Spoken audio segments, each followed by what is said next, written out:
Anim ang sugatan sa vehicular accident sa Dato Udin Sinsuat, Maguindanao del Norte na kinasasangkutan ng isang pick-up at dump truck. Idetalye mo, Joelyn de la Cruz.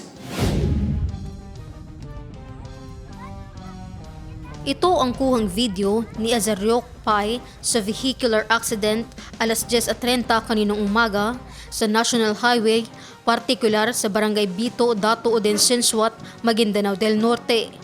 Sangkot sa aksidente ang isang kulay itim na pick-up na minamaneho ni Ryan Goto Batallones, 38 anyos, isang sundalo at residente ng Awang Dato Udin Sinsuat. Sakay nito si Nectar Precious Hope Mamon na residente ng Isulan, Sultan Kudarat, habang minamaneho naman ni Dato Ilo Mantawil Uto ang dump truck. Sakay nito si Mama Tawing, 49 anyos, isang karpentero, Hunting Omar, 40 anyos at Tami Mudsul, 48 anyos.